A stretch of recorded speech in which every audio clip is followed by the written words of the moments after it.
Roll on start. Okay, this is the regular meeting of the Hollister Planning Commission on November 20th. The meeting is now called to order and it is 6 p.m. Yeah, we have also Vice Chair Carlos Flores de Luna, here. Commissioner Damian Perez, Here. Commissioner Julio Rodriguez, Present.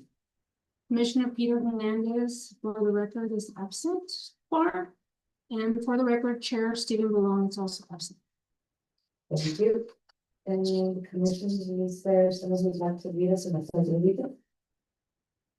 I'll go ahead. Thank you. All right, ready to salute. I pledge allegiance to the flag of the United States of America, to the republic for which it stands, one nation, under God, indivisible, with liberty and justice for all. Thank you. And this is the time for anyone in the audience for public comment. For an item that's not on the agenda within the subject matter jurisdiction of the commission. Speaker cards are available in the lobby and are to be completed given to staff before speaking. When the commission secretary calls your name, please go to the podium, state your name, city for the record, speak to the commission. If you're joining us by Zoom, click on the bottom of your screen to raise your hand. If you're joining us by Zoom using a cell phone, press *9. Each speaker will be limited to 3 minutes with a maximum of 30 minutes per subject. Please note that state law prohibits the commission from discussing or taking action on any item on the agenda. Do we have any? We have no speakers. Do we have, so we can move on to consent items? Do we have questions from the commission on items on the consent agenda, or are there any items that the commission would like to pull?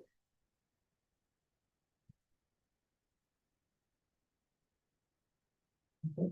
Do we have staff? Do we have any public comments on items from the consent agenda?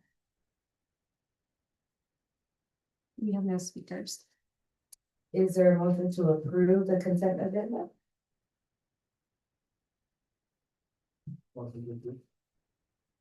I'll second. All in favor? Aye. Aye. Anyone opposed? No abstentions, motion carries. And moving on to the public hearings, may we have the staff report for item 6.1?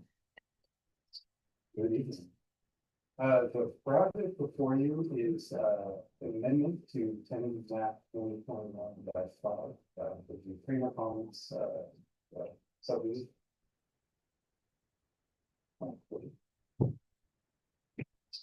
So this is the location of the project. Is along Chapel Road and Pacific Way, and just southwest of Highway 10.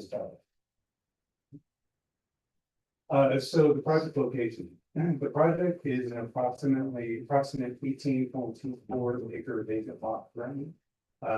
It's in the low density residential performance overlay zoning district. This zoning district allows for single family detached units, but it also allows for modified development standards with approval of the conditional use permit for a planned development. This project does have, and they're going to approve that's been 2021-5, does have an approved condition for that. So this project is part of the Chapel Road master plan, which includes other housing developments and commercial component, which offers different public benefits, like commercial component, proposed dog parks and farms, dog paths, things like that. So project description. So the project is proposing to amend tentative map 2021-5, which was formally approved. It's a single family residential subdivision in the Prima Commons. What the amendment will do is it will reduce the total unit lot count from 90 to 86 lots. It'll designate 70 lots for single family detached. And 16 lots for duet, single family lots. Parcel D will be designated as the location for a required sanitary sewer lift station. The streets will be realigned to allow for the relocation of, the 16 duet style lots. The 16 duet style lots are being moved, and, the next slide will show the map. But the duet style lots are being moved from the northern part of the parcel to the southern part of the property. And that's so they can better achieve sound mitigation requirements. Because as is approved, the homes are closer to Highway 25. And then also as part of the amendment, if the park will increase from about an acre and a half to 3 feet. Access will continue as is currently approved under 2021-5, where primary access will be along Chapel Road and the secondary access along the Pacific Road. So this is the proposed map. So it doesn't anyway, so the lots running along the southern part of the property. There's 16 lots there. There's, I think there's 20 lots there, but 16 of those lots are, they've been relocated from the very northern part of running along Highway 25. Those lots are now something. Also, the park runs from the southeast portion of the parcel, and it runs along Highway 25 to the northwest.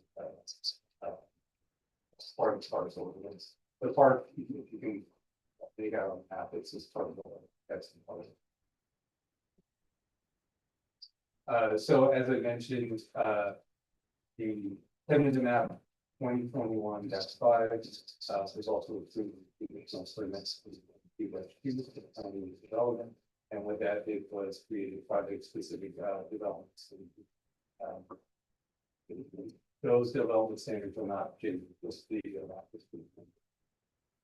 So briefly, this table shows the development standards for the R1 zoning district related to the residential. That's on the left. And then there's the approved project specific development standards on the right.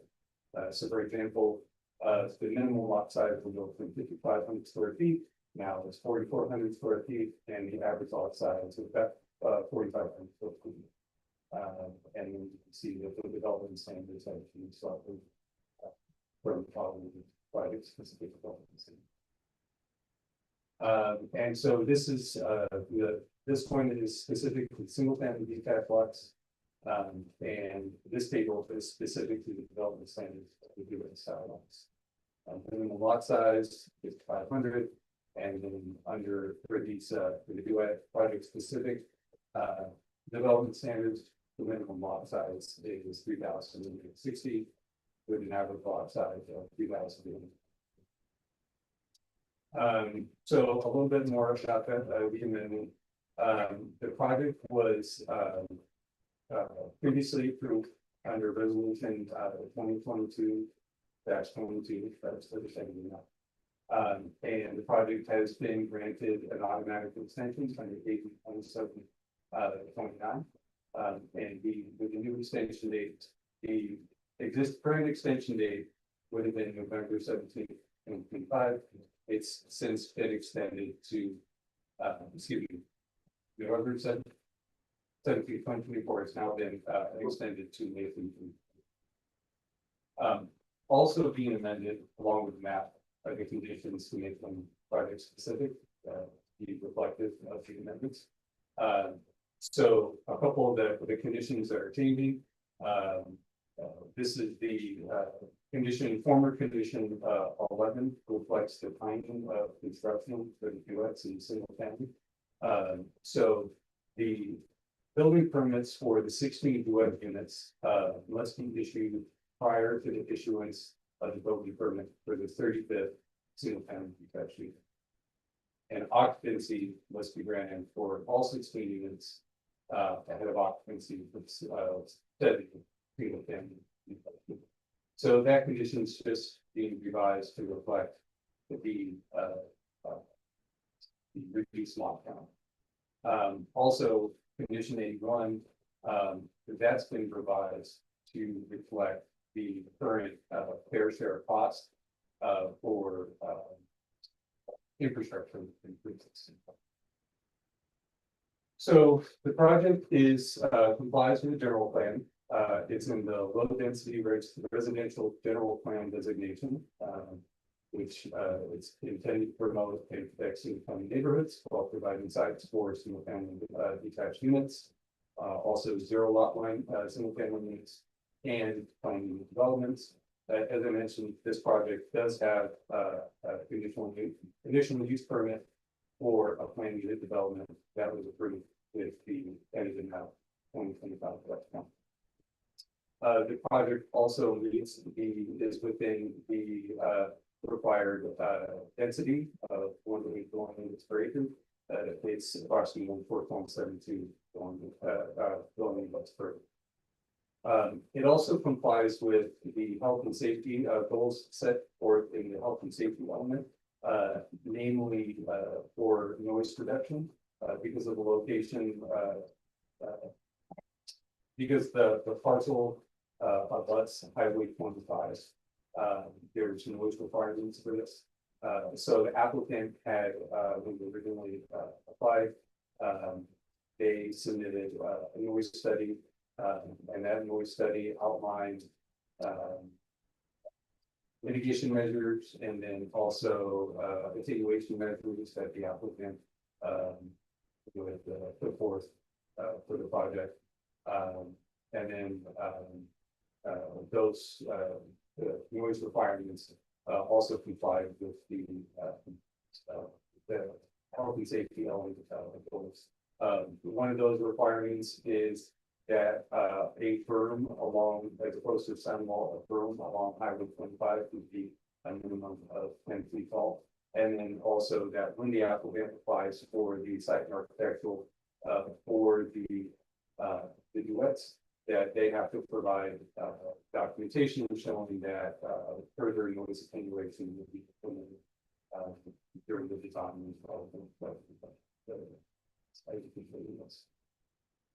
the project is, complies with the, zoning code. Again, I mentioned it's in low density residential components overlay zoning district, which fosters development that means, rated densities, that complies with the general plan, that has flexible standards, and that implement policies and programs, of the general plan.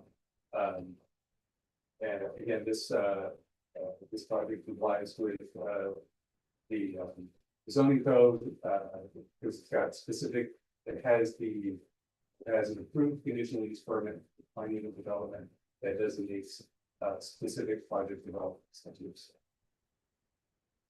The project is in compliance with SEQA. So for the, Chapel Road, master plan, there was the city of Hollister certified the environmental impact report for that project.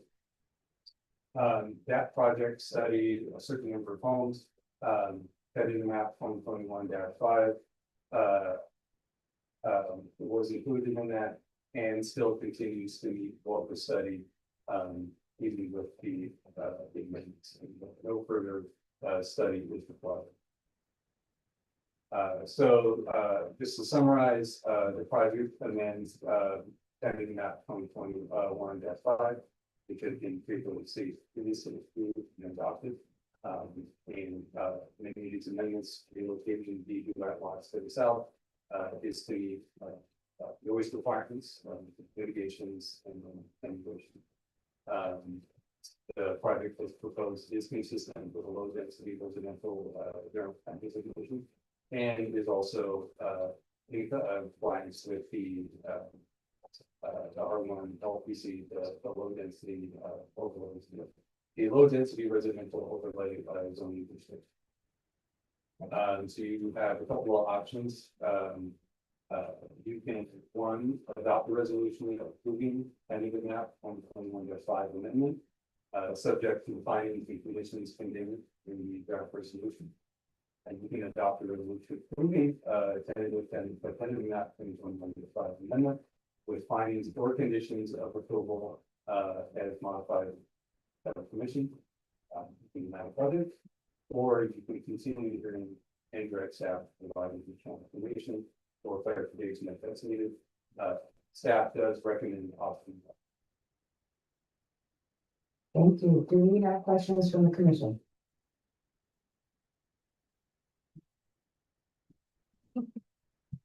Just for clarification, so. The changes would be the duets, correct? It sounds like reducing the single family, homes. For, duets, basically. You were reading, so the duets were already approved as part of, and you're just reducing the total lot count. And that was normal, so they could relocate the duet lots from the north part of the parcel to the south. Ah, got it, okay. Yeah, so the duet lot count isn't changing. Okay, Yeah. The single family. Lot count. gotcha. Is this approval for the entire project or just for the amendment? What is this for the approval? It's for the amendment because the tentative map had already been approved from the document. So you're basically approving, 4 years, what's up? right, for 4 years? What 5 years? Are we up to the difference? Yeah, the reduction in units and then the change to the design, which is relocating units. And is the CUP similar to the advantage zone? No, so the conditional use permit for planned development is the way that the city previously. Did planned developments, which we've since modified, I believe that was in 2022, we changed the code. But at the time that this was approved, that was the way that projects would get their own development standards, so essentially this. Project kind of has its own zoning because of that CUP, so they have reduced side yard setbacks, the reduced lot size, which comes with the performance of the rezoning to allow smaller lot size. And then they also needed it for setbacks for the duets because they share a wall, so that was a 0 lot line, so it has slightly different standards from the standard R1 zoning. Because of that CUP, and that's still valid, because the map is still valid, and they currently mentioned this report, they qualify for an automatic change. So the current map is still valid until next May, and then this would be amending it, so instead of the current map, they would be moving forward through the process to develop this. And just in front of the unit reduction or not with the building.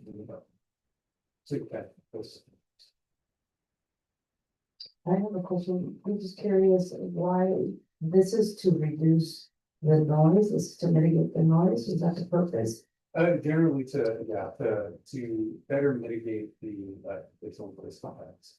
So my follow-up question is, I'm just curious, we know the 25 has been there, why wasn't that a consideration from the beginning, do you know? I'm sorry, 25. Highway 25. I can speak to the original approval a little bit, I think that, at the time that this project was originally being reviewed, the city was not processing the site and architectural design of the duets at the same time as the map. This was a modern submittal, we would make sure those design were incorporated into the project, so we could review it as a whole. But part of the Chapel Road master plan overall, which this is just one of 13 lots that's within it, was the goals of the council were to avoid sound walls on 25. And so there was always a berm requirement instead to mitigate noise. But there was also a desire to have homes fronting onto that linear parkway to avoid them, backing into it so that they had more direct access and the view of it. So this parcel in particular needed additional noise analysis, and it seems through the applicants working on getting towards their civil and their specific improvement plan submittals to the city to develop the map, that in order to design those duet lots to meet the noise study that they did and the requirements for the duets, because they have that slightly different noise requirement of the detached single family, it made more sense for them to propose this amendment so that they can use the duets and better meet that noise analysis. Thank you, that's fun. Other questions before we go to the public hearing? Yeah, it's just kind of a question, follow-up question, like the noise. So I do know on Highway 25, and this may be completely, we don't know the purview of we spoke about this, but still, it's important I think, to get this on record. So I know Highway 25. The sound walls that are on Highway 25, that's a Caltrans mitigation, right? Those big sound walls that are built. It's not necessarily a Caltrans mitigation, it would have been to mitigate noise in those subdivisions, so we have the Serrata subdivision to the south. Right. And when the Chapel Road master plan was going through the annexation process of the PIR, part of the council's direction was that they did not want to continue the sound wall corridor that we have as we move north. And Okay. so this project and other projects in the Chapel Road master plan area are obligated to mitigate noise from the highway still, because that's required to develop, but in a way that doesn't include sound walls, because that was the city's thing. Okay, yeah, I'm on the opposite, like, why Yeah. didn't we, but now that makes sense. Yeah, so it was, all these past developments that are currently built, created this sound wall corridor, and the city wanted to move away from that as we continue to develop on and around Highway 25. So this project is not putting in a sound wall. Oh, awesome, thank you for that clarification. And I just have one more question, which city council was that? Was that recent or? This would have been in 2018, 2019. So the annexation was in 2019, the Chapel Road master plan. EIR began in 2015, so it's been quite a few years that not this map in itself, but the Chapel Road project overall. So Yeah, if I'm not mistaken, this project was considered an infill project. Was proposed and it, there was a hot topic, because ultimately it's still towards the outskirts of the town. So yeah, it's upon interpretation, I guess, which has the legal backing, continues. Thank you. Let's go ahead and open the public hearing at 6:22. And do we have a presentation from the applicant on this item? So, yeah, that. Yes, we have Peter Smith online.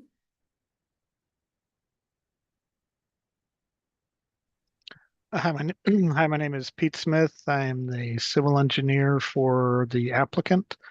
I'm here to answer any questions and help resolve any questions you might have. Didn't have a specific presentation. It's not him, it's our Maybe system. quiet. Can we, It's our system, it's not him. give us a minute, Mr. Smith.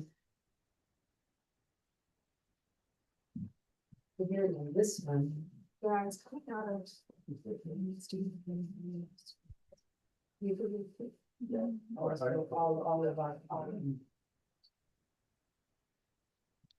if you could just see if your sound comes out. I think we're just having an issue on our speakers on our end, but we can hear you. We might not have the best recording, but if you could just. Can you hear me now? Hello? Yeah, we can hear you. I think Just very quiet. we can move forward. I think it just might affect the recording, but I think it'll be okay. All I right, go can- ahead. You'll have 5 minutes. I'll talk loud if that helps. Madam Commissioner, members of the commission, my name is Peter Smith. I'm with HMH Civil Engineers, working for the applicant. We didn't have a presentation tonight, but I'm here to answer any questions you might have to help understand the project and the changes.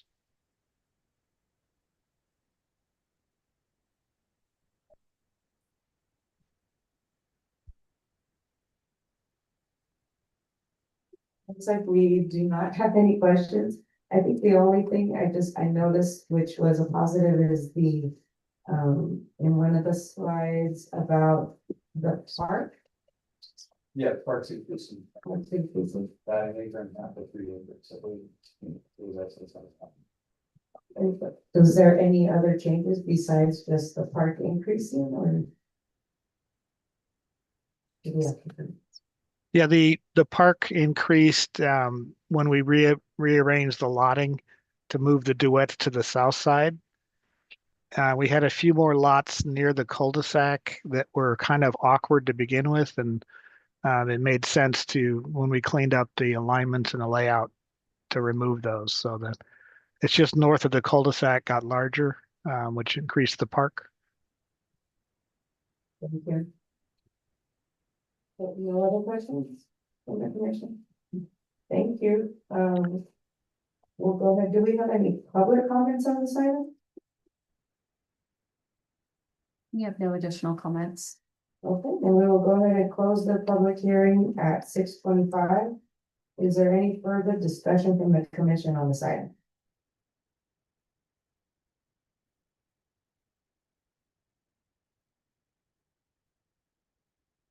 I'll make a, Pretty often. I'll make a motion to adopt, agenda item 6.1 for the amendment on the funded map. 121.5, Grand Chief subdivision. To reduce lot count from 186 lots and we look for the developments. Second. Okay. Do we want to go ahead and vote, or is there any discussion? Okay, all in favor? Aye. Aye. Any opposed? Abstentions, motion carries. Item 7. So, Madam Chair, really quick, before we go on to that item, you weren't at the past meeting, and so just a quick update, ultimately saw the agenda, it was something I didn't get a chance, and I apologize for being late, I had a very busy day, but, the minutes were incorrect, so they didn't have any input, which brings it to my next point, that the inputs, the other commissioners that are present were here, where I made recommendations, basically recommendations to send to the city council on amending the sport farming process, or at least considering a little bit more of transparency. And, I would argue efficiency, it sounded like some solution agreed. And, there's no minutes reflecting any of that information. And then also there's, and I know, the attorney, the city council attorney said that they would consider, she would consider basically whatever the agenda items that I had their recommendations. If there was any legal issues, got no information on whether that was an issue or not, which I would argue it wasn't. But regardless, the final point is there was no added, we all agree, and so there was no added agenda item that talked about these, because it was really supposed to be a discussion on the policy considerations, or recommendations to the city council. So, I'm really disappointed, I don't understand, there's no really excuse in my mind why this didn't come forward. So, and I did talk to, city councilman Resendez about it, and he's been like, Rich, that's going to address it. So, I'd be even interested in maybe suspending the rules, and maybe the agenda to approve that item, because I think it's really important, if we really want to see economic development, it's technically the goal of the general plan, and ultimately the city council adopted it. Then we need to address these issues. I keep getting called about issues with the planning process yet. We got a presentation, which I appreciate, but now we're looking into remedies, and somehow it's being sidelined, which I don't appreciate. So procedurally, is there a request to amend to go back and look at the minutes? My understanding was that what we're asking for was out of scope, out of the bylaw, so that's what we're doing. And I appreciate that, but ultimately there was no follow-up, right? That was the commitment. It's a recorded meeting, we can pull it up yourself. Hey, we're gonna let you know if there's any issues. At the end of the day, we're asking for recommendation, right? We're not actually making policy itself. They could say it's so flat type, right? But it doesn't, at the end of the day, it's like, it's something that is a consideration, because we have thorough discussion about it. There's a whole reason for a whole agendized conversation about all these different issues. We even had applicants here, even giving their input about the potential amendments, and so it was just false flag. As far as I'm concerned, if that's the way the planning commission wants to run things, and staff, then personally, I think I could do my time better if our input doesn't matter, right? At that point, like, it should be just de facto the city planning department making decisions without the authority of the planning commissioners that are volunteers in this position. And I do remember that we had asked some similar questions 2 months ago. I believe so. It started. This came, yeah, we were asking about policy and so it sounds like it followed up. Is there a way, I guess, then procedurally, how do we go back and? So you can reconsider approval of the minutes, is that what you're Right, asking? yes. So to reconsider an item that's been approved, somebody who voted in favor needs to make a motion to reconsider, take a vote to reconsider. If there's a majority vote, then you can go back and reconsider that item. Is there, so that would be, is there? So I'll make a motion if we could reconsider. It has to be somebody who voted in favor, so any of the other people. Reconsider the minutes. So to reconsider the minutes, you're saying there's 7. To open it up and add these items, I said. Yeah, you'll just go back to, the consent item 5.1 and just redo what you already did. Essentially, so the chair will, first you'll vote to reconsider, if there's a majority of votes yes. The chair will say, we'll now open item 5.1 and just basically redo the item that you already done. For the agenda. To reconsider amending the agenda, but in 5.1, right? Was it 5? Yeah, also, You're ultimately gonna make two votes. The first one will be like, do we all wanna reconsider it, yes or no? And then if you vote yes, then you'll go back, reconsider it and take the vote. oh gosh, I'd like to make a motion to open up agenda item 5.1, approving the October 23rd, 2025 minutes. Second, All in favor? aye.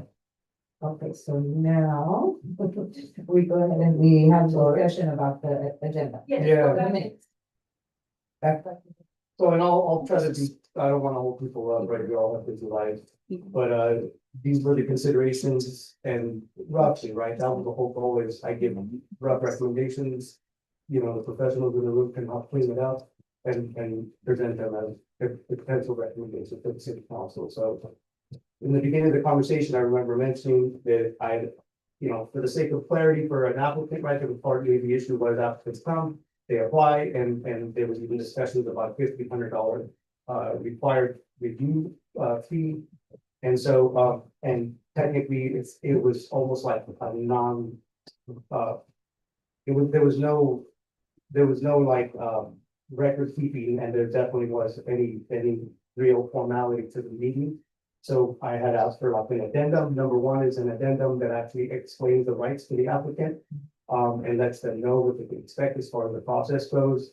Number two was, we don't, I personally, I made the sentiment that I don't agree with the fee if there's not any seriousness to it. And even regardless of it, I still think it's an important stage, right? Because an applicant comes, they're expecting ultimately, like, they really want to invest in this community. They want to pay the fees because they want to get direction on the planning process, making sure that follows the law.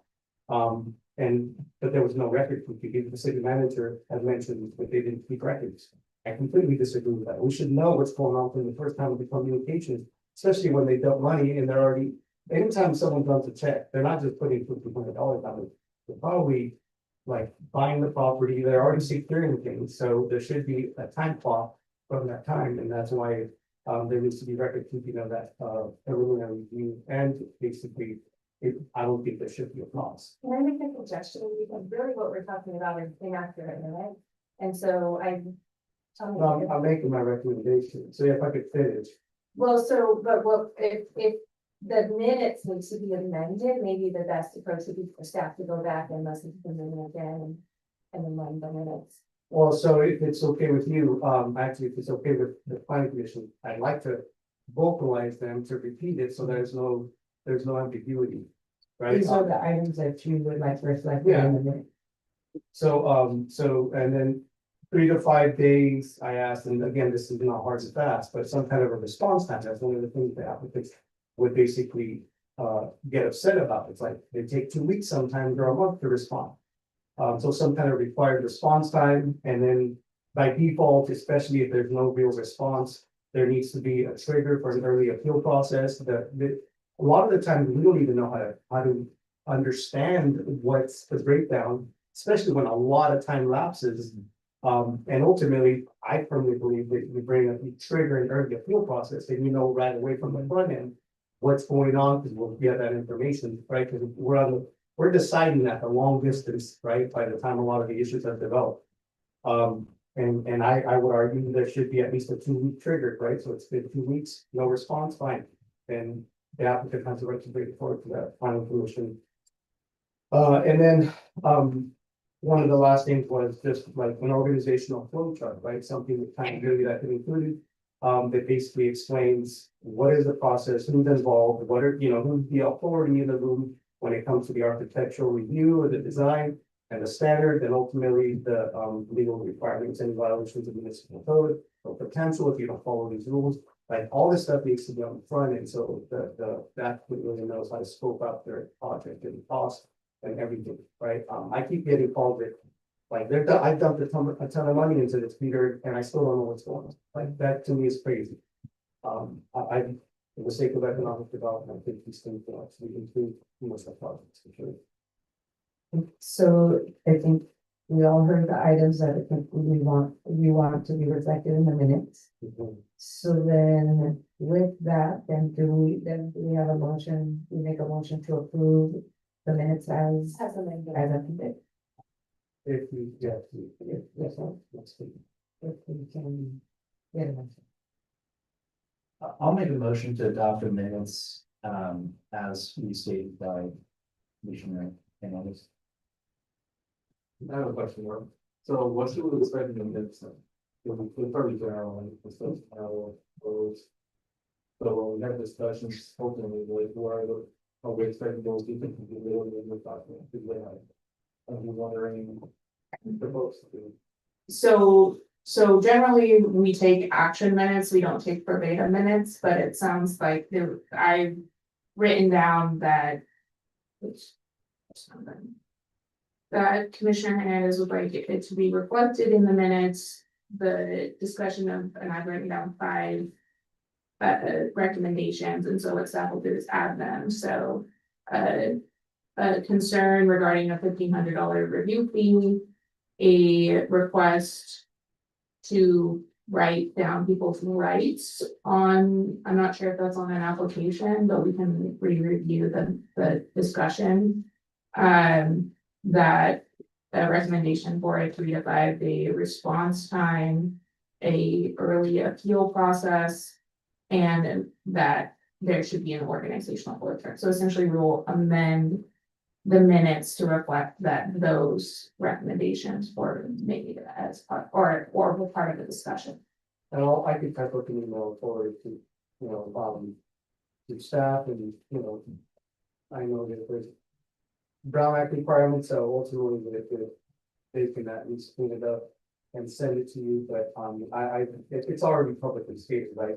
One of the things that was mentioned was the required documentation of the process, which is extremely important. I also just wanted to also add to. That I don't know if you guys can do it, and I can retract this motion, but. It's gonna be a whole nother month before this gets done. It sounds like, correct? And that's the thing. Does that sound like, is that correct? I suppose it would depend. So your motion right now is to amend the minutes and approve them. So we would just amend them. And if I've not stated these now 6 items correctly, we will. Okay. I would ask for correction. However, if your motion is to have staff amend them and bring them back to you, So your question. that would take. So it's actually 7 items, and it should reflect in today's agenda, meeting, because by amending it, you're actually adding these minutes into the October 23rd. Minutes. So you should have that in record on file through the city website. Does this impact because the minutes, and what you're saying were not reflected correctly, was this? No action was taken, you're saying? No, well, so here's the other thing to clarify, with all due respect to Director Kelly, the reality is. And the experience that I've had in elected office. You don't just take action, you take minutes of the discussion, so you know the direction. So technically, any kind of recommendation is still action because it's recommended, right? So if there's a vote, that supports something that's a recommendation, you can consider that an action, because it ultimately has to, by default, it's a voted item, and it goes forward to whatever the recommendation is, whether it's to agendize another item, have a discussion, or actually help bring it forward a vote. It still is something you report. I'm used to having minutes that at least have summaries on every single item. You know, commissioner said this was what we wanted, the commission disagreed, he was voted down, she was voted down, like, or they all unanimously approved, right?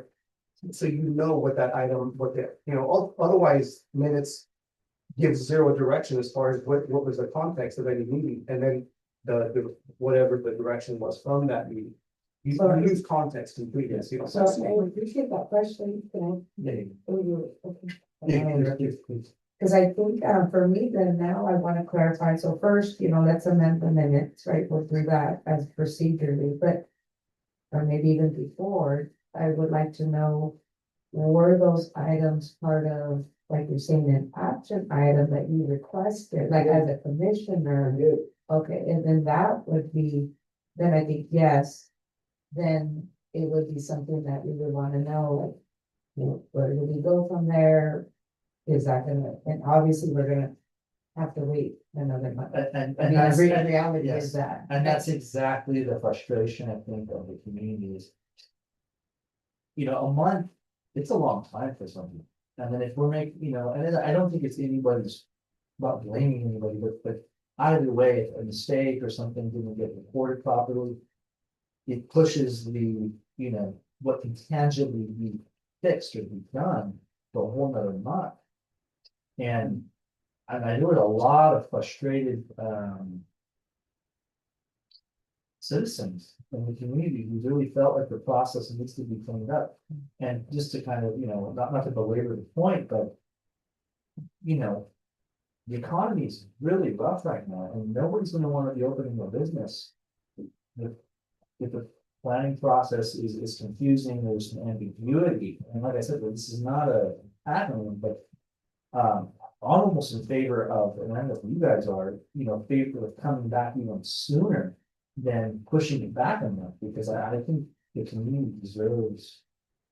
I just want to remind you that this item is about the minutes from the last meeting, and so if we don't want to get off agenda and start discussing another topic Right. that's not on the agenda. There's an opportunity at the end of the meeting on the agenda for commissioners to, by consensus, request items for future agenda. That would be a more appropriate time to talk about what you want to talk about in the future. This item is really just about the minutes from the last. Well, I just want to clarify an expectation for people. There was a style of minutes being taken, which was, action that was pretty much. And now I believe what we're asking for is to have more fun in the minutes or. That is the change in practice. I just want to clarify that. So we should talk about that at the end, and I will bring it back to any trip. Well, Yeah, right. to clarify, when I asked to suspend the rules. If you read the bylaws, the consistency in the bylaws say, technically, the majority has the authority. To adjust or amend their own meeting, and it's the meeting of the commission, it's not the meeting of the city, it's not the meeting of the attorney, it's the meeting of the commission. Which means you can give the directions, you can suspend the rules, you can say, we're gonna add this item in. Because it should have been added in, because that was the request in the prior meeting, from what the city attorney is recommending, it's basically pushing it out another month, right? This was requested, and we've already been leading in this direction. Technically speaking, a mistake from the city staff, whether intentional or not, by default delays the will of the commission. You can suspend Rosenberg's rules of order, which is what you did when you reconsidered this item, but you cannot suspend the Brown Act. And the Brown Act says that you may only speak about things that are on the agenda. Well, so technically, the violation would have been from the fact that there was already a publicly duly noticed meeting that made those recommendations. And they weren't put into the agenda, they weren't even considered, and they weren't even added into the minutes, so there's already a violation. That is not a Brown Act violation.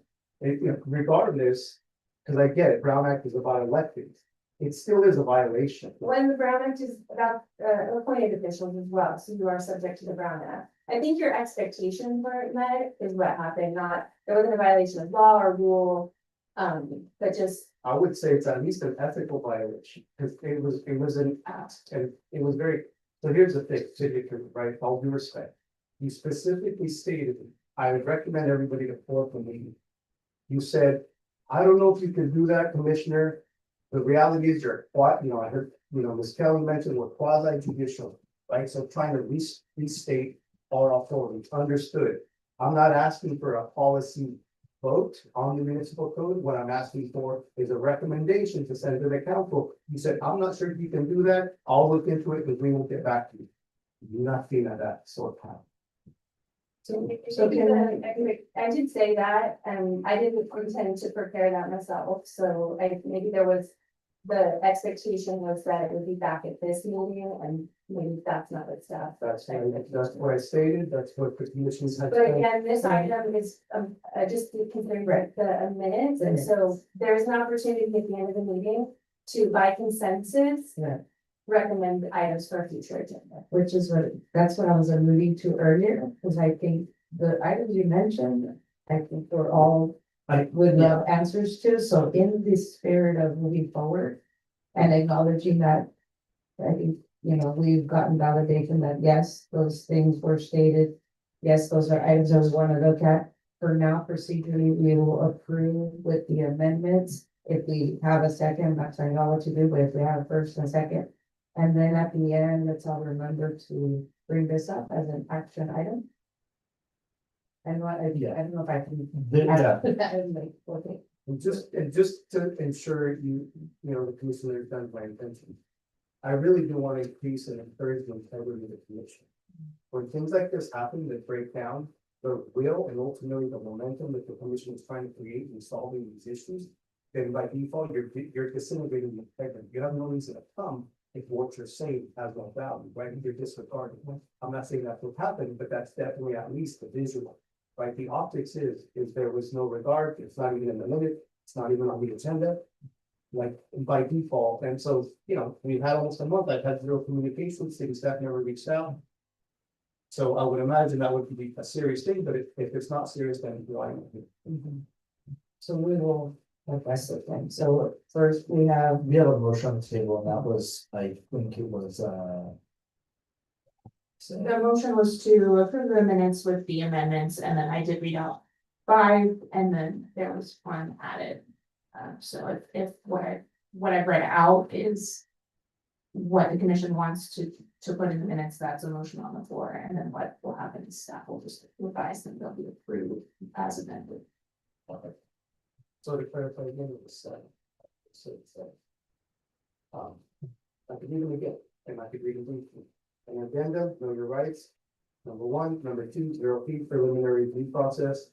I define. Number 3, 3 to 5 day required response time. Number 4, early appeal process. Number 5, triggered after that there's a trigger after 2 weeks of no response, that early appeal.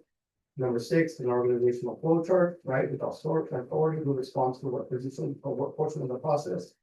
And number 7 is required documentation to allow. Okay, so we have a motion. Do we have a second? Second. And all in favor? Aye. Anyone opposed? Abstention? Okay, motion carries on that. And then we will finish our agenda and then we come back in our. Thank you, everyone. 7.1, review of proposed phase 3 zoning ordinance amendment language of city halls for zoning ordinance. And I have a separate. Yes. This item is a continuation of the overhaul of the zoning ordinance. Phase 2 was recently adopted by the city council, and those amendments have taken effect, and that was related to cleaning up the use tables, some legislative requirements, as well as making sure there were definitions for each use listed in the zoning ordinance. Right now, staff and the planning commission is currently reviewing phase 3, which is the revision of permitting requirements. And this is the second study session that will be held regarding this phase. Tonight, we're just looking at 2 chapters, site and architectural review and conditional use permits. site and architectural review, is for improvements that are typically done to the exterior of a property, and there are some other exceptions that go along with that.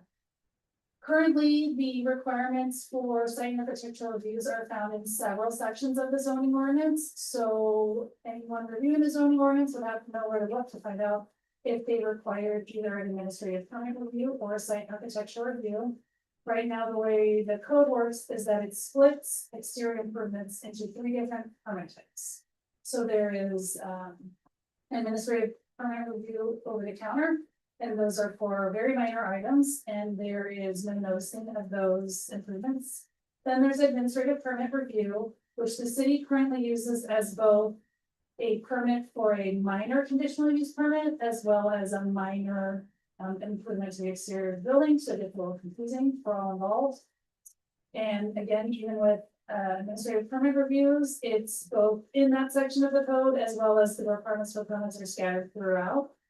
So it is hard to determine, even for staff, where the appropriate section is and what does require a permit. In order to clean it up and make it easier on everyone, staff is proposing to eliminate the administrative permit review type.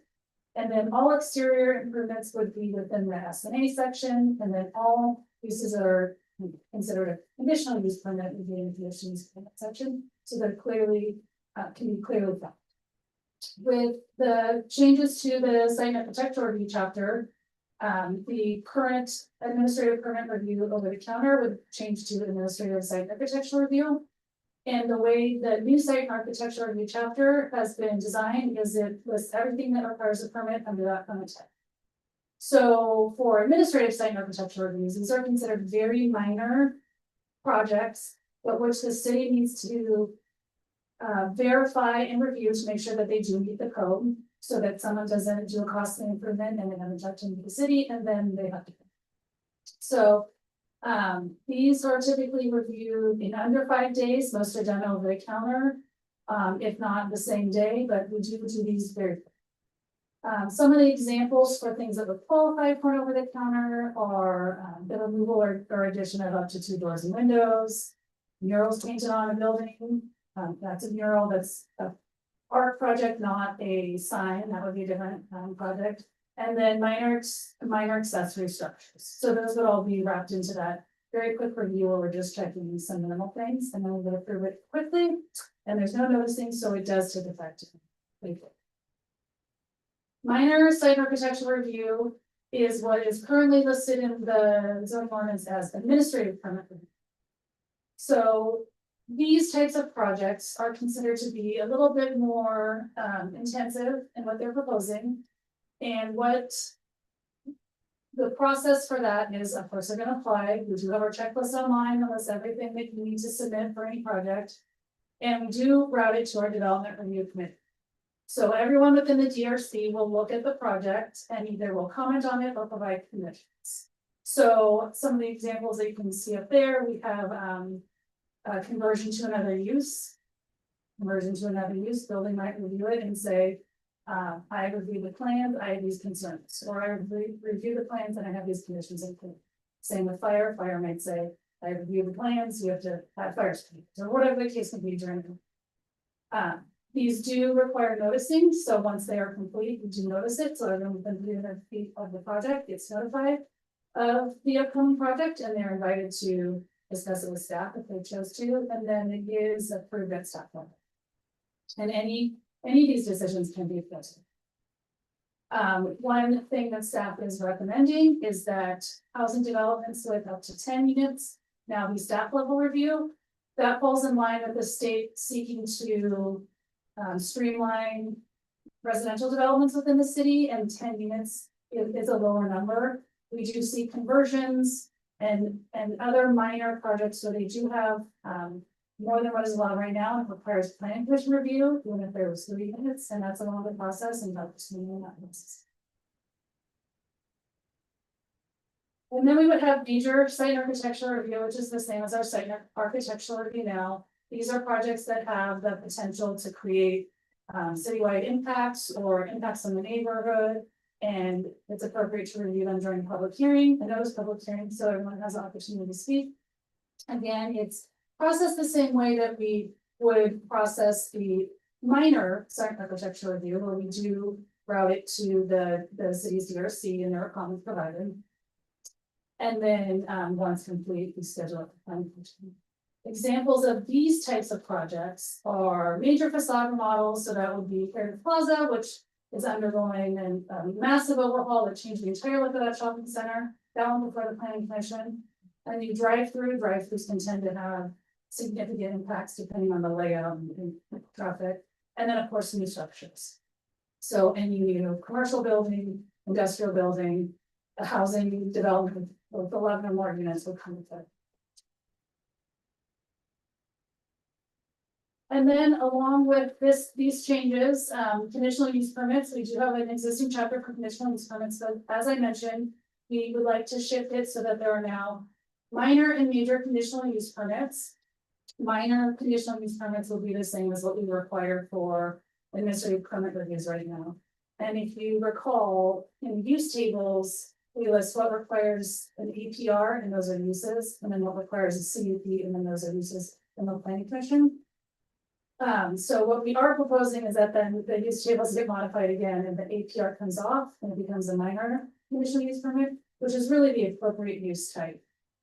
Because what you're looking at with both a minor and then a regular conditional use permit is the use and determining what are the impacts on the surrounding area. Minor are of that, are, you know, what the title implies, they are uses that maybe staff needs to look at it to ensure there's enough parking, or to make sure that the minor nature of that business doesn't affect the surrounding area. They will be noticed, again, similar to minor site architectural reviews. And then major are the uses which staff is concerned could have a major impact on the city. So a bar or nightclub would be one, there's alcohol sales, there's security concerns, there's lighting concerns. So that would go before the planning commission during the publicly noticed hearing, and again, gives people the opportunity to speak before the planning commission, who would then issue the decision. For the minor, the notice goes out and then the director would make the decision. So based on tonight, if you have feedback from your questions, the draft chapters will get amended as recommended.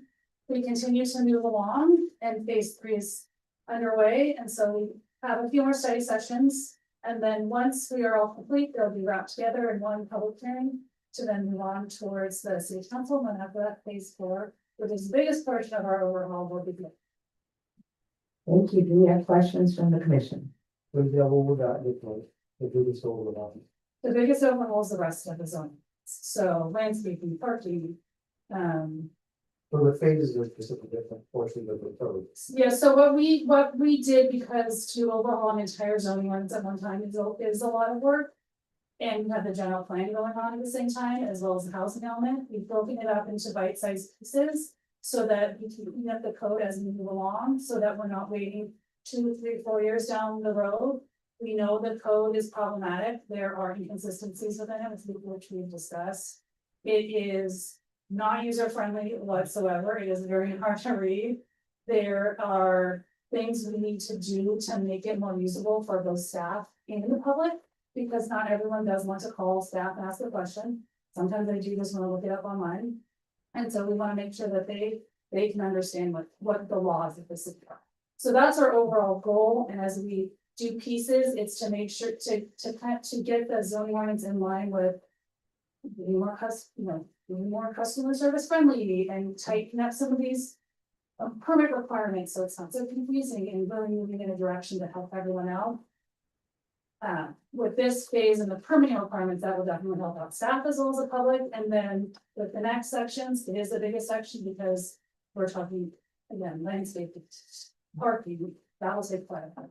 But these are the ones that we have worked on so far are the most important. And I think just to add, Commissioner Hernandez, a couple months ago, I think, I'm not sure if you were there yet, but it might have been, but I think that's when they started talking about these pieces, and really validates what you were just talking about earlier about the confusion and where do we go and who knows what, and things don't make sense, and the why does it take so long? All those things, I think, really is, I think, part of the work that you all are trying to clean up, right? That we all know this is happening, and so here, this is, I think, the effort. And I do appreciate that it's in chunks, because it's a lot of information to digest, so. Tires on ordinance one, that once, you would say, what are you doing? Yeah, and just to add, and the phases are what staff has kind of identified as. Being able to repeal a certain section and adopt the chunk at the same time, so phase one is ongoing as needed, but it was state laws that we needed to update and implement into our code. Which we've adopted a few chapters, APUs as denied over the years. Phase two, I think we pulled out the use tables was what we decided phase two was. I think it was originally 3 phases, it's become 4. Once we get into 4, it'll become more. But phase 3 is our procedures chapters, which we have to come to you with a few chapters at a time, so we can really talk about them individually. But what'll happen is once we've come to you for all these study sessions for phase 3, we will come back to you with a repeal and replace procedures ordinance that has all these chapters we've been reviewing. How do you come to these 3 categories? Oh, for tonight. So if you recall, the last meeting, we went over specific plans, review procedures, there's a couple of them. So what we did was we took the existing 17.24 and the permit requirements that are jammed into there, and we essentially pulled it out. So now each one has its own chapter with the title, we didn't use anything in the table of contents on the zoning ordinance, and we're just going piece by piece. The 2 that you're seeing tonight, we just pulled together. We have others drafted.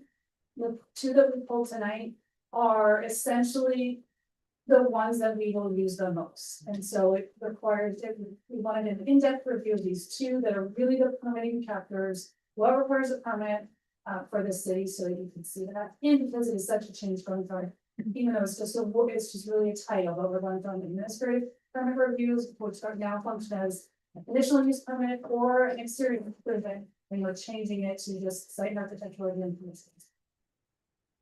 But also the change of, so it's not just the names, the titles, right, but also the specifics of the housing development. So there are a few changes in there where we're trying to streamline the to make it faster for people, right? So there is the change to 10 and under would be staff flow review for residential dwellings. We're also recommending that additions that are not visible from the public right of way to commercial buildings still actually staff level, because they're not going to be seen, you'll never see it. There really is no impact other than site separation. And then the biggest change though is instead of putting the requirements for permits in every chapter in that zoning ordinance, they're now in one list within the site chapter, which honestly is. Yeah, so from the design review perspective, what we're proposing in this draft chapter is really that change to have the 3 different levels of site and architectural review. And yeah, that the 10 units or less in small commercial projects is a big change, but that is staff's recommendation, and then that's what we're here to get your feedback on. But we're recommending to both be in line with streamlining and state laws as they continue to change. These things are coming down the pipeline of, we might get forced to these things, so get ahead of it and get it the way that we want it. But also we just think as staff, we see a lot of these minor projects get hung up in this long process when if we implement through phase 4, through the design review process of the code and implement codes that are satisfying to the council and the commission for landscaping, parking, those types of things, staff can just, yep, meets the code on these smaller projects, and the ultimate goal would be to facilitate these things. What is the biggest change to see on these zoning amendments? Right now, based on where we're at, let's say right now is mostly a function of format at this point and cleaning up the language within site architect site with this 2 that you're looking at tonight. The biggest change really is changing what we're calling the permit to another name, which, you know, does sound scary, but it is just moving it to the appropriate permit type. And then within these uses that we listed, there are two different items that we're recommending get downgraded in their review level, so like the 10 and under residential dwellings and the smaller additions to commercial buildings, and those will be the process for them. Minor facade models would still remain at staff. We don't tend to have too many of them. There's a few here and there. Mostly what we see is a major, like carriage plus, changing the entire design of that. And then, you know, changing a door out and a window out, it's basically over the counter. And then allowing for that over the counter permit type would also allow for minor modifications that don't impact anyone to an approved plan set. So I don't know, the back of the building, they have to change out a roll-up door to a regular door. They can just do that over the counter and can be done quickly rather than requiring. Yeah, right now, for like commercial changes for moving doors and windows. Up to 2 is allowed at staff level through that administrative permit review process, which is this kind of mid-level process. Whereas anything else is full site architectural review. What we're proposing is kind of a shift of both of those down, where really minor changes like relocating up to 2 doors or windows is gonna be downgraded to that administrative site and architectural review. And then some of those what's major now, but it might be relocating 5 windows, you know, just like minor changes to maybe they're stuccoing a commercial building. Those types of things, we're proposing to get downgraded to that mid-level review. There's nothing that we're proposing where the review increases us. We're trying to make it easier for everyone to get through the process, to get through it quickly. And then those things that are really important to the community. So a new residential subdivision, which you have to see anyways, because of the map, or a 350, unit apartment complex still goes to the planning commission, which is the appropriate body. But for these minor things, it makes sense to me. So, and that's part of the law changes, it's more ministerial. No, so the way that the state of California is moving towards residential developments is that residential projects are becoming more, there is not a lot of savings with that. And so what we're seeing is the state is requiring streamlined review of certain residential projects. And for 10 units and less, those are really very minor within the city. I mean, we're used to looking at subdivisions that are significantly higher, so. With 10 or less, we are recommending that be more at the staff level. Now, if there is a map associated with that, so Everglen was 9 units. And there is a tentative map, that has to go to them. That will not be. And that comes with it. But in general. I'm not sure what I'm saying, in general, like ministerial meaning.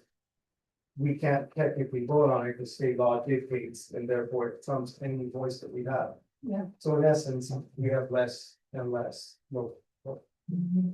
it's all I'm trying to point to the reality, right? And for the sake of small town, San Benito County, the city of Hollister, very rural.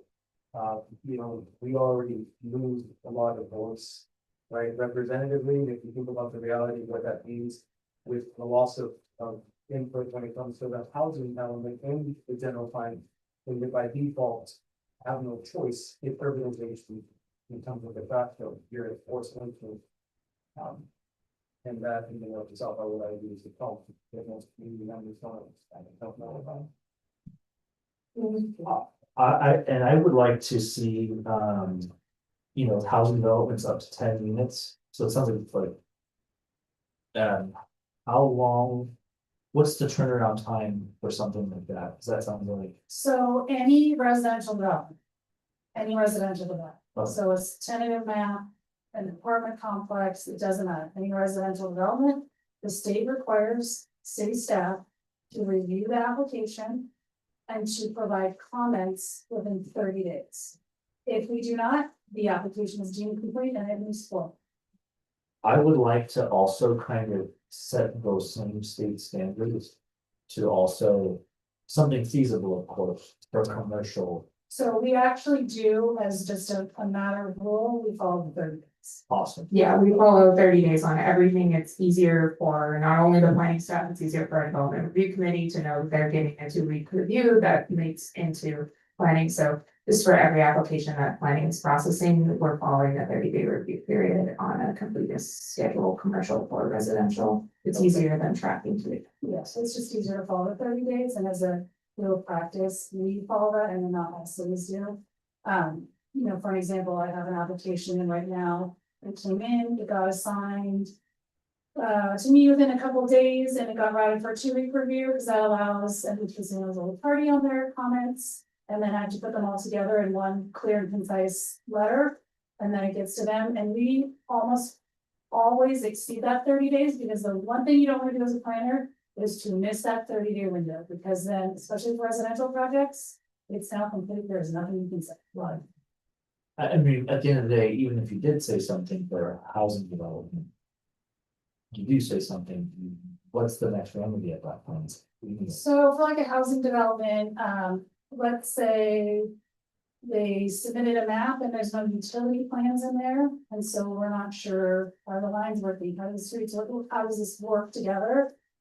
If I don't ask for it within that first 30 days, and it has to be everything, I can't ask for 3 items and then pick a new 3 items on the second review.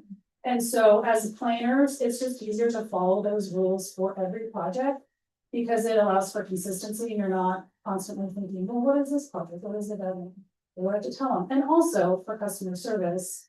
They're gonna wanna know, I need a floor plan, I need a, whatever it is, an elevation of the rear. So we give it to them all at once, so. I will say that sometimes. Pretend they forget to give us a floor plan, and you say, I need the floor plan, and the floor plan has to have, the square footage. And it needs to, dimension this room, and we will get a resubmittal, and it'll be a floor plan, and they haven't given us the dimensions, and they haven't given us the square footage. So it's not incomplete, is in progress. That is why we give them a list, so they can literally check it off and then. What's the worst case scenario if an applicant comes something in? And they didn't have a utility plan? What happens in that? It depends on the type of project, so this is the situation for any project. Some things that they forget to submit can be conditioned. And some they just can't, because we need to look at it for whatever reason. So for example, if I have a new commercial building coming in and we don't show the location of the trash enclosure. Then it's going to be incomplete that you need to show it, and the reason that we can't condition that one is for several reasons. One, we need to make sure that it meets the size requirements for the ecology for pickup. 2, we want to make sure that wherever that trash enclosure is going, that it can actually be serviced. And 3, does that impact circulation at all? Because what we have seen is when it goes forward, the site then has to get changed. And the way the code works is they have to come back to planning commission if they're messing with the site and changing that circulation. So that to them is a disadvantage to move forward. If there is something that we have asked for and we feel like it could be pushed to a later date, we make it a condition. So I think in some cases, the landscape plan was incorrect and didn't have the proper tree sizes, so there's a condition of the word says. Like, just to interrupt, what I'm trying to get at was, look, because you guys are under this immense pressure, if you get, I get it, because we're busy, it's a lot of stuff. And there's no, it doesn't meet the. What do they call those trees, what do they call that, there's a tree ordinance, or there's a, whatever, when you get what I'm getting at, there's not enough. What do they call that, trees? Enough street trees. I think I understand, but so if we miss the 30-day deadline, it's incomplete or whatever it might have been. They're not- Then, so what would happen is we move it through the process, so if it was something else coming to the commission, then we'd move through the process of bringing it forward to the commission. And then we would talk about whether it meets the code or not. If it was a commercial, you'd have a lot more discretion on whether you could deny a commercial project and have them revised to meet the code, but if it was something that was deemed complete and is a housing project, if the standard that it's not meeting isn't objective. And even then, you're gonna have a lot less say, so staff is really diligent about hitting that 30-day deadline, but also making sure we're thorough in those first 30 days. To make sure we're not having incomplete applications, so that we can make sure we thoroughly are able to review the concept against the code. Okay. But it would come forward and then there would be potential discussions about whether it's voted. It sounds like, and it's my assumption that. De facto, you're gonna end up having a priority of residential because of the strict requirements. over commercial. I mean, the only other reason why I still don't understand on the commercial side, because if you're applying the same standards, why is there so much issues on the commercial side? So, And I really don't hear issues on the housing side. so I think in this city especially, most of what the planning commission looking at is just a subdivision map, and engineers can print those out, and those standards are in the subdivision map act. In the subdivision ordinance, and then they have to meet development standards, and those are pretty straightforward, right? There's not much they have to do there, and then that's it. They don't have to show us the design, they don't show us the landscaping plan, nothing. So that is essentially for those types of projects, easier to get through to planning commission. And most of the engineers that are doing that, they're doing tons and tons and tons, they know how that works. Most map act requirements are statewide. With other sorts of projects that we see, what we are running into, I think, part of the confusion may be that when people are trying to modify an exterior building, there are different things that come into play. And also, if you're modifying the site and it is an older site, there are definitely other extenuating circumstances that come into play. So if I'm trying to stick a trash enclosure in the middle of an alley, that's not your alley, we're gonna make a comment. If I need to put in a trash enclosure and I'm trying to stick it in a fire lane, you are going to get a comment, and I think that's. The other part is our code is very hard to read.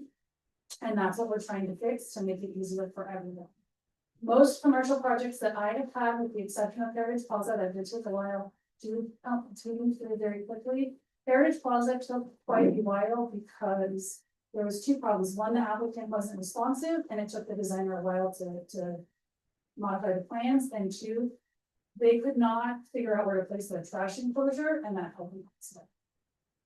Yeah, we have a lot of sites in the city, especially our commercial sites, existing commercial sites, that are constrained by the fact that they were built so long ago that they don't meet the code now. So when you want to do an upgrade, it's difficult because you have to bring the site into compliance. And so it's a challenge with parking and landscaping and trash enclosures is a difficult one too. So we have a lot of issues with existing sites and trying to make them work into their advantages, and that happens a lot with our commercial. And then we don't see too many multi-family residential, but they tend to take a while as well in the process to get through comments. Well, and I would agree with that, and I mean, to be consistent with that, what, you know, the Director Kelly had mentioned, basically. I mean, I've heard of plenty of issues that there's if there's any discretion to address the issue, it's on the side of the planning, not on the business, right? So their lack of understanding, or maybe the fact that needing it to code and trying to bring it up, right? Like I've noticed, and I've had so many people tell me, like, how you ask the question is the most important, because if you ask the wrong way, they're gonna trigger all these requirements, and all of a sudden you're in a ton of money. Right, and and because there's discretion, technically, there's less, it becomes easy to downgrade priority wise that project. Whereas if it's cut and paste or whatever on the residential side, it's a lot easier for that to become de facto, like it's gonna end up getting basically pushed through, right?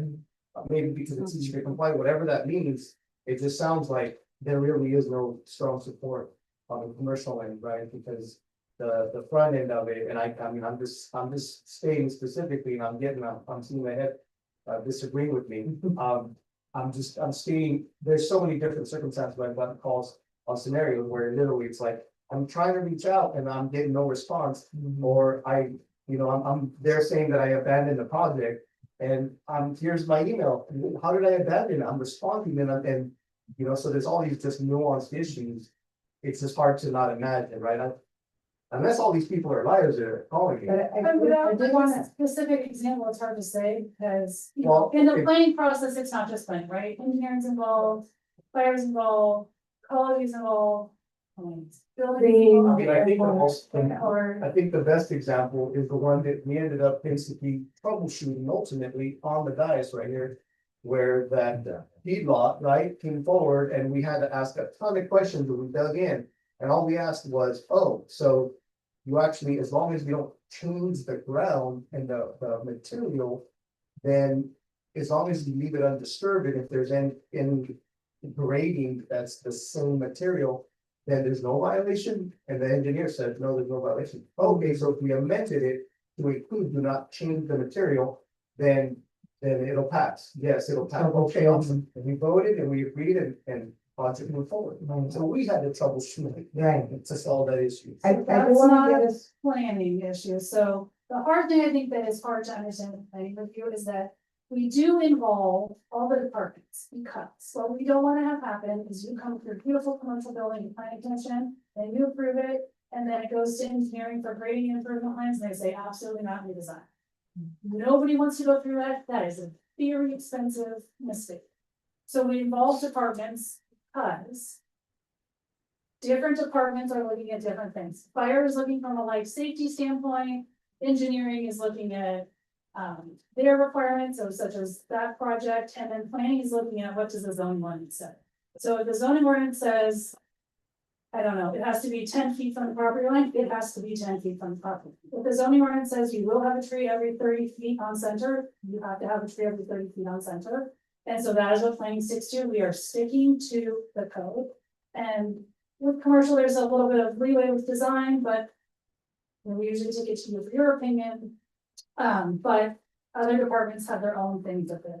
Yeah, and that's all you want. That seems very challenging. Who would bring the project also with so many part of Ultimately, the planner leads the project because they're bringing it either At the planning stage, the planner leads the project and at the then, planning stage. Yeah. So, if a department tells me that that is their requirement, then that's their requirement, I will alert the applicant that that is the requirement, and they are free to call engineering, if they get a letter, pretend they're complete, we have no issues, obviously they're gonna get a notice when we see them complete.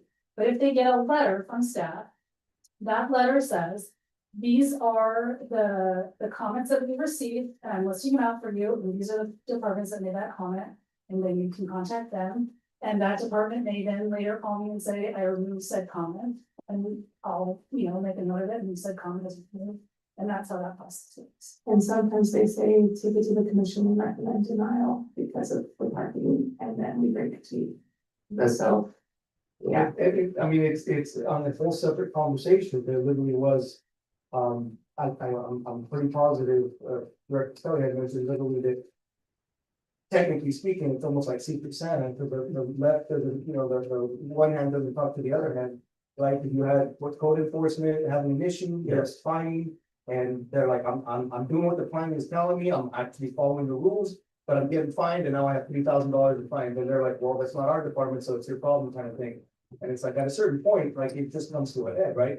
The project by itself blows up because there is no continuity, there's no communication. And ultimately, yeah, it's a lot of frustration. I just want to add on that, I'm not an elected official, but I think, so I can't give direction to you guys, but I think what. I don't want to necessarily speak for the council, but I'm gonna speak for myself. I think what we're trying to get at, because I get it, housing is more modular, correct, it's new developments are easier because of modular, in other words, it's just kind of one go. These guys are really good, KB Homes, we've built thousands of these things, they're modular. So for you guys, is that the ones that make big errors over there? Across from Canada School? well, There's not a class action. but- Which one was that? but. Kuiper Home. Yes, but you understand, they're more modular, it's kind of one and go, boom, boom, boom, the professionals got it. When you have a small business, it's gonna be more, okay. Like as Peter's point, it almost seems like. Like an old supervisor once said, sometimes it's easier to ask for forgiveness than for permission. And I'm not, that's not advice, but. Because once you do something, you open this Pandora's box, because you're not up to code for here, you're not up to code here, you have to do these modifications, you need the ramp, whatever it may be. But it sounds like newer developments are gonna be inherently easier for the planning department engineering. It depends, I mean, obviously residential subdivision, again, Okay. we're working with a very, like, a form. A ground up. Commercial project, right, on vacant land. And still have and many issues from the first get-go because sometimes the circulation does not work. And just because they've had an expert design it, doesn't mean it's going to work in the context of the city. And so they'll get comments on that. It is harder when you're an older business and you want to do anything to your property, because if I am a tenant and I upgrade the inside of my building, which for the most part, that doesn't involve planning, but you have to come to current building code and there's nothing we can do, that's state.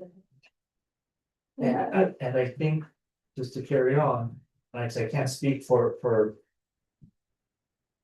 The planning, not planning, but the commission or city council, but I think what we're trying to say is, there was an applicant that came in. And we troubleshooted it. All they had to do was one minor adjustment and everything went away, and I think that's the frustration is. I personally would have liked to see more discretion from the planners, of, hey. Why don't you tell the applicant not to do this, or, and maybe you didn't know, but I think it's a discretion of like.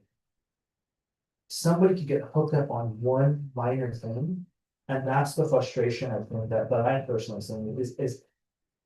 They almost walk themselves into this, like, and I think that's the frustration, and I get, that's not your job, it's like, your job is just to see what they submitted, but it's like. I mean, I will try not to speak to this project too specifically, but. There was a lot of conversations between the planning department and the engineering department throughout this process of how to make that comment go away, and engineering was standing firm on it, so we could not change the comments to the applicant, and then it changed the commission.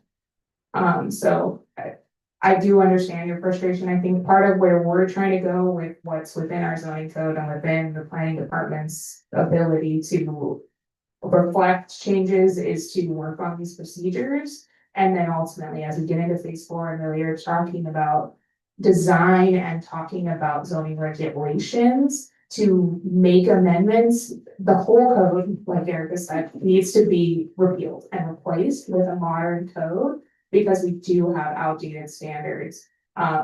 As we get into those standards, that's gonna be really nuanced conversations that we're having with the commission. You know, we're gonna be talking to you about trees, and that's gonna be Erica's favorite study session.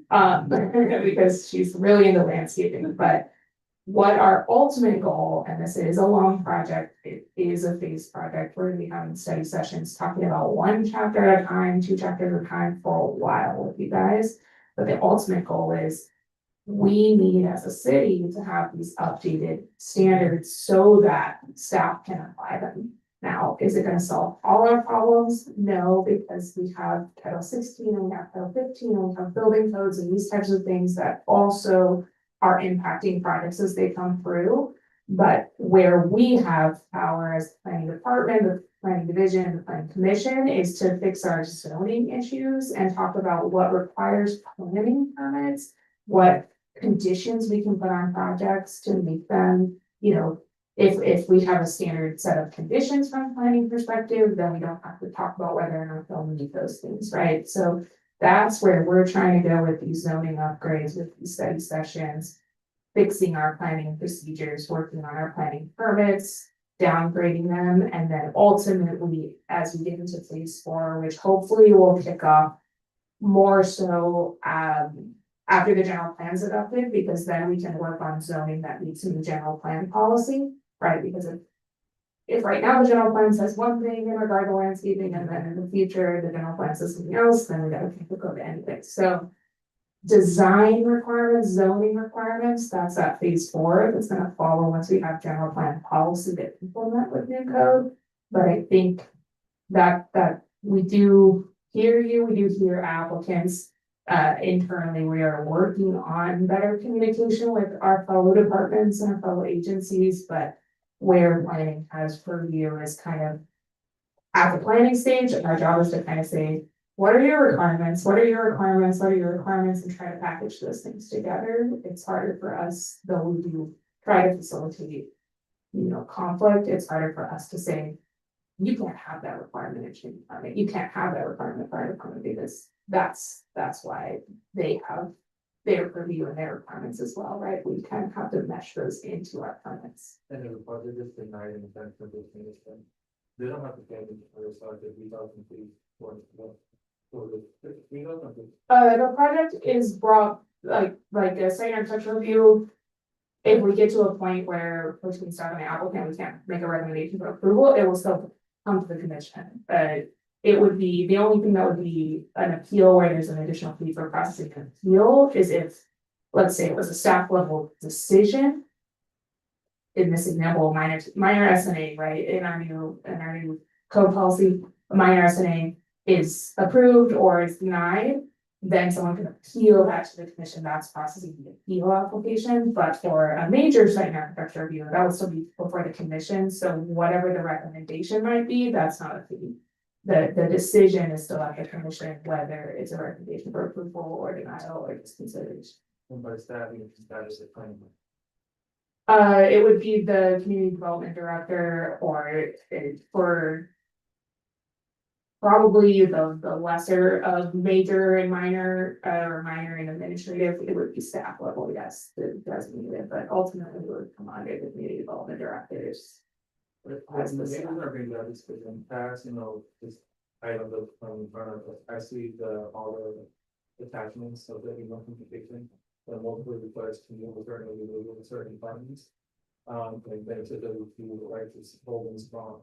And I feel like that's something that is not really, it's not really a process, it's more of a personal coach, right? And like this last project, it was, you talking to the individual coaching of the project. And picking up on the computers of how people being presented that we are to dig in and clear out, hopefully that's that. And I recall the engineer from the applicant asking their really questions and asking for any play. And but you can enforce it if you can give myself a good question. So I think I don't know if this will address that, but that's more, that's another. Maybe again, but I'm just saying like this could only do so much, but there's still individual decisions that are made that will have things for this facility, for you guys to the part of the process. But that's just a very complicated. We do continue to try to work on that process to make it easier for everyone. In the last, I think, 2 years maybe, we created a comprehensive list of all the submittal requirements that's posted on our website. And people can easily get on the list and check it off, what it applies to them. And that has actually sped up the review of most projects. We continue to post additional information or focused applications so that people can get through the process more quickly. So now the conditional use permit application that really guides people to answering questions on that application form, whereas what we found before was people give us a submittal and we're missing half the information we actually need to process it. So we're guiding them through the process to make it easier. It is a kind of a fact of the way this goes that people will submit and they will omit a lot of the necessary information. And we will have to ask them to resubmit. Resubmittals do typically tend to go faster unless it was, maybe that wasn't anything we had and they basically are reapplying on the second round. So we do tend to do the second round faster. Most of my projects have gone quite quickly to do the Polytechnic Academy was held up because we're waiting on a focused traffic analysis that takes time to prepare and review. And then I think I had the commission's plan for the sending of failures, and that went through 2 reviews because the first review was missing by that information. And so we need that information. But so for today, right, we're looking at Today, chapters. do you have any comments on this? Yes. Yeah, we go see Yes. public comment, is there any public comments? On this item? We do not have any public comments. Thank you. And is there any further discussion or motion on this? I don't have any more discussion, but I'll make a motion if we're all ready to. What would that motion be? I was just there, I don't, and I apologize. for the shit. Thank you. It's not till what, final phase or whatever. So, yeah, so we're slowly, and this is going in pieces, and your next one will probably be along with the previous one was, and then, once we're all done, it gets brought together into one for, overview and then. Thank you. So then let's move on. I think this is where we'll talk about our action. 8.1 Planning Commission report. Is there any reports? And is this our opportunity then to also request? Yeah, so if you look at your agenda, it says that this is the time for commission to refer. To refer public or commission questions to staff, request staff to report to the commission on a matter at a future meeting. Or direct staff to place a matter on a future agenda. And then, so anything, nothing would be discussed tonight, but rather brought back. Right. Perfect. So who would like to start? But yeah, I obviously would appreciate to bring the recommendations back or the 7 items, for discussion, ultimately for vetting and ultimately, to tighten up the recommendations to be forwarded to the council for their consideration. And then, at that point, it's at their discretion about. So that's my recommendation. So, but we're on the info, what is it on the commission reports? So this final point on, I think, kind of putting a cap on the whole discussion, or at least on my end, is, speaking to Councilman Resendez and kind of obviously paying attention to the meetings and sensing the consideration of the council, or at least what I would imagine it sounds like this, the will of the body. In general is, there's a big sense of urgency for economic development. We need to grow our economy. We need to focus on commercial, small business, right? Creating opportunity, or at least facilitating opportunity. And, they're at the high level, right? And we're dealing with obviously a huge deficit at the federal level. And now it seems to be the ALAO, had just mentioned that there was an $80 billion deficit expected this next year. So the bottom line is, it looks like the trend is going upwards in the deficit, which the old, oversimplified interpretation means at the local level, there's going to be resources cut, or there'll be less revenue for our local economy, to address, the city services that I think is necessary. So that being said, that's why they're wanting to see where are we at with commercial development, and how do we get to where we need to be to grow. That's what, the bike rally is another example. Where do we need to be? So that's why I think these things have to have a sense of urgency. I would maybe like to at least consider having maybe another report or presentation on the current layout of the land, of what is our zoning as it applies to commercial, what are the amount of projects that we have that are in the queue, which ones have not been able to go through, maybe potential issues, and maybe even what is the potential of these economic projects if they actually get fulfilled, but if they actually get passed and ultimately come into our community. Something that kind of gives us at least a better understanding, and I think that could also push it back to Like a summary of current applicants. Yeah, I mean, I didn't know Panera was coming into our backyard until it was pretty much coming up, right? Just, I want clarification. So what was the action item? I'm sorry, just refresh. You gave recommendation, last two recommendations.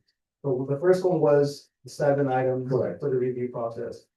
And you wanted to see that implemented, or you said, No, so that would be a recommendation for us to have a conversation about it at the next meeting. And that way we can basically make sure that they're, through the attorney and ultimately staff to clean up the language to make sure that it goes forward as certain recommendations from the council. so that should have been reflected today? That would have been today if it would have come forward. Is that your interpretation? I don't know, I just want to make sure we're all on the same page. So should it, Mr. Hernandez felt like it should have been reflected today, I don't know.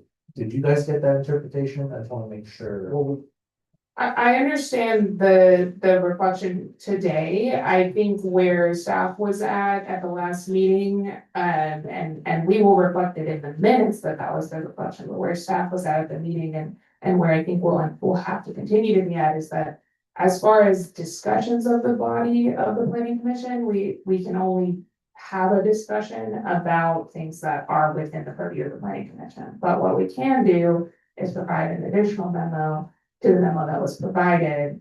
If there's more that we can just informationally provide you about these things, so at least staff can give a response. Because I'm just going to, there was something like actionable, something tangible. I mean, I sound like I'm gonna say it again. It's just putting these recommendations into basically something that gets forwarded to the council. And gives them the discretion to consider those as potential amendments to their policies, right? Because we're not policymakers, they are. And that way they can start to implement it into the planning process, if that is the will of the city council. So, yeah. Well, that, I agree with that. I don't know if that's the will of this body, this board, but I do agree with your recommendation or our recommendation. I mean, and technically, it's kind of going into next month to, really at that point, is to tighten that list up. Forward it to the council, and then at that point on their end, they're like, okay, we know exactly what the commission wants. Let's talk about it, and we could say, yeah, we don't agree, or maybe we should talk about it, and on their end, they would have to go into a whole cleanup process to make it legal and ultimately, something that they can officially adopt into their process, if that's their will, right? Not, it's not, yeah, at that point, so we're just handing it off to them for them to decide. And so right now, each of us will add, if you have like a report or an additional. No, I don't have anything else to Well, add. and I have made two recommendations. The second one was for another agenda item that actually talked about, projects. What do we have to queue, what are the potentials, and ultimately, if there's any delays with this, right, what are the things that have to be with the project. And just to set expectations on that one, we'll have to keep it very high level, likely not naming the project, because we can't bring a project that isn't publicly noticed for any sort of discussion. So it might be like there's a restaurant, a gas station, so something general and high level if that's brought back. I mean, even if we had that, and then maybe just a number of those projects, and, even if we need the industry, I think we could easily surmise what the potential is of it, right? Yeah, and I think just two expectations again, I can definitely work on a memo, so at least from an informational perspective, I can address all of these items to the commission with information, but from what the planning commission can discuss. And as it relates specifically to projects that aren't before you, I could work on a high level list, but we might not be able to discuss it here, even if it is tangentially planning related. Like things like fees, that even to make a recommendation to the council, that is not the body of the planning commission's purview to make a recommendation on a fee like that. But I can provide information to the planning commission informationally about all these items, and I will bring back what can be brought back for discussion. Another related item, I think, was the way the minutes are reported, I guess, or reported. That is a change from what we're used to, and that is one of the we want to discuss that next week, to say, changing the way if that's even an option. So It should be, I mean, that's pretty standard practice in most boards, regardless of. So putting it on the agenda as a discussion, Yeah. okay? For next month, this will be known before it's what's that expectation? Right. That's good, anything else? I mean, yeah, so I'm trying to dissect a little bit what Director Kelly has done for this. Anything that we say is not policy decisions. I'm not, technically, there's no violation until I ask for a vote for something that's not even within our own jurisdiction. Making recommendations, it's literally just, this is what we're thinking. You tell us if we're wrong or if we completely disagree. So here's the reality, right? Again, getting back to what I had mentioned earlier. If this doesn't happen, if there is no real discussion about the actual granular elements, councils, elected bodies especially, are very high level in the policy, right? They have to get into the weeds a little bit to understand what are the intrinsics. Otherwise, you're making a decision that might have a negative impact, not even realizing it, because you really don't understand the implications of that decision. So it's really important that we're able to give recommendations so that they can say, okay, we have the info, we have staff, you tell us, and then they can clean up whatever their thinking is, and then apply that in a policy process, and ultimately with the direction, or at least the guidance of the city attorney, then you make it an actual legal element in your own policy process. If we don't even give them anything, they're not, all I know is anytime I talk to Councilman Resendez, and at times when I talked separately to Mayor Stevens, as an example, they only know what we know, which is very little. Which means they're not able to solve the very problem that we're talking about, because they don't know, we don't know, then who knows besides know. that? And so if, unless you have, I wanted to add to the request that you have. On that data report, the general data, is there also an opportunity to know how many were denied, how many projects in whatever categories were denied this year? So for example, if there were 2 restaurants that were denied. Yeah, we could definitely provide, if anything that's had a decision is a lot easier to give information on than an in-process application. I suppose what, if I could ask, just so I make sure that I provide the information that you'd like, what, The purpose of that is just to kind of give us an, because we have just, from what we hear. Right, so we have a narrative of different people, what they tell us, I have a right? suggestion. But this, I was thinking easier, I think. Have what was denied, but maybe you guys could even make a list of why it was denied. And a list, and it could be, it doesn't have to be a nuanced list, like each one needs to be completely nuanced. But you could have 4 categories, 3 categories, 1 maybe is engineering, something like that, 2 is something just to give us some kind of indication. And then if you, 4 or 5. 1 equals fire, 2 equals circulation, whatever, you guys get the general point, right? And then you have the projects, so that we can then identify what's holding most of these projects up. Oh, circulation's holding most of these projects up. And then you have a list of the projects in Excel, however that would look. So I don't know if that makes it easier or over. no, I think where I was just going with the question, and I understand, it was, this is. At all planning applications, correct? Yes, okay, so I can definitely do that. awesome. Thank you. I, from an expectations perspective, I can't give you building and engineering applications because that's not applications we process.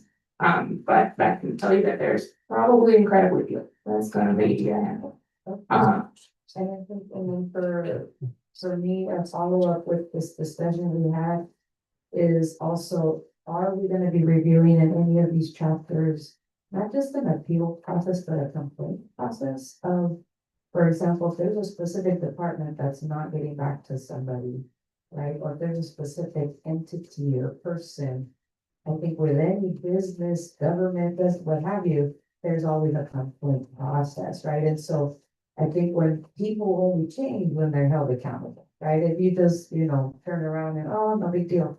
But if we hold people accountable, then people are more apt to follow and respond appropriately, right? So I think, is there a complaint process, or is that part of the things that we would, and if it's not in our purview, then, I guess it's just informational, and then we could figure out, with our city council, maybe they need a complaint process. Does that make sense? It does, I'm trying to, well, it's definitely not something in the zoning code, so and I think.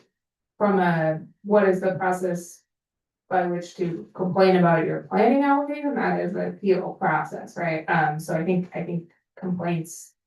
It's definitely not something appropriate for a zoning ordinance, it would be just the, notification. Yeah, I mean, I think you're talking about complaining about a particular employee. And I think the process with the city is the same as it is with any business. You're gonna talk to their boss, you're gonna talk to the city manager. I mean, it's not documented as such in the code, not that I've seen, not in the zoning code for sure, but I haven't seen it anywhere else in the municipal code, but. I don't think that it's typically in municipal codes because the municipal code is the law, right? So a complaint process might be a form on the city's website, or it's just talking to the person's boss. Like, it's like if you go get that service at a store. Well, you were on the school board, right? So technically speaking, and I understand the reality of privacy elements with speaking about staff, potential liability, but technically speaking, that's why whether it's a commissioner, or elected body, they can have a discretionary element to the process to create a closed session type conversation to basically not allow. But technically, as the appointed body or even the elected bodies, they have a right to that information. They should have the right to discuss it, to understand it. Again, it's all for the sake of implementing the will of the voters, which are the ones that the taxpayers that pay for. Yeah, for all the services and stuff. Yeah, okay, thank you for answering, I think you're right, Commissioner, and I was just kind of thinking. Cause we're all kind of circling around something, but, you know, maybe, maybe it goes to another entity. So, and I'll speak to, who I need to speak to at city council about that. Okay, do we have any other? We're good? I'll take a motion to adjourn. Oh, we have one more. Oh, 8.2 planning division report. Staff, do you have any reports? Yes, I'll just reiterate that I will work on at least a memo and bringing back what is within the planning commission's discussion purview, certainly. And then we are having an objective design standards workshop on December 2nd. It's Tuesday, it's at 4, and Amber, correct me if I'm wrong on the end time, it either goes till 7:30 or 8. So 4 to 8, Tuesday, December 2nd, it's at Kane's Restaurant in the back room. It's going to be essentially a, like, kind of walk in, come say however long you want to talk to staff, talk to our consultants who are working on the project. We are talking about objective design standards for new mixed use and residential projects in the downtown. To implement objective design standards so that we have some local say over how development happens in our downtown. And then it is going to be, there's going to be a presentation at the beginning just about the process, and then we're gonna do another presentation, I believe at 7:30. Same presentation, you don't have to go to the presentation, and then the whole time you can just walk and talk to staff, see some like images and things like that, but give feedback and then head out. So December 2nd, 4 p.m, please help us spread the word. And city attorney, we don't have to necessarily be worried too much about Brown Act for that one because it was a posted meeting kind It was of. crossing my mind, but then when Eva described it as a walk-in, one at a time, talk to staff, it is, it made me feel more comfortable with it not needing to be agendized if you're all there at the same time.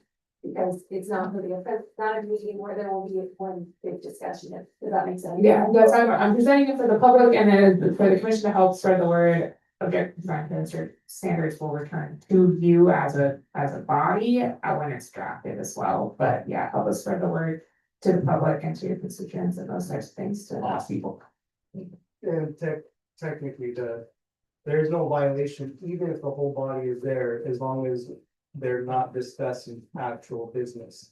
So, but the optics is obviously not appealing, which means most bodies will separate at least to where it's at most 2 people next to each other. So it's there's no serial meeting that way. So. We're not all gonna get together and discuss. I just wanna say that it's nuanced, so that's not necessarily true, but How's that not true? because they are talking about something within your jurisdiction, which is design standards. And so if you're Well, I all, know, but the it doesn't standards- require you to it doesn't require you to necessarily discuss it, so if you think about a situation where we're here in this meeting and maybe staff is giving a presentation to you about a particular topic and you don't engage in discussion, it still needs to be agendized. So it's similar, where you're all hearing the same information that you'll eventually come back to your board for decision. But I think the way that you described it, this particular meeting, I think that if you each chose to attend, you wouldn't necessarily do so at the same time, Right. you wouldn't necessarily all go the same discussion. Right. It is, And it's community. yeah, Well, yeah, it's a community workshop that we were trying to get community feedback at this point in the process. We have a survey online as well, and then so that we can finish drafting. And to be clear, though, technically, it's information that's the whole public, right? The whole idea of the serial meeting is it's private and it's basically intentionally trying to avoid, basically trying to collude to a certain extent behind closed doors. I just know that when the county had their meeting about Highway 25, the new DMT requirement of the law had passed it.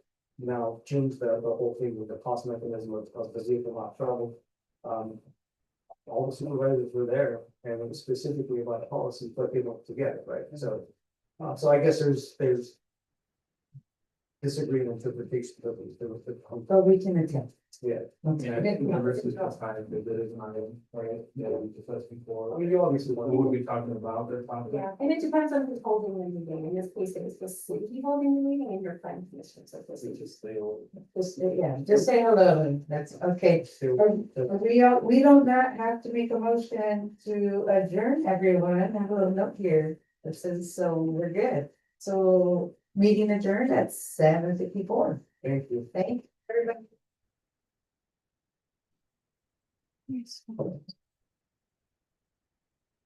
I love a happy face, by the way.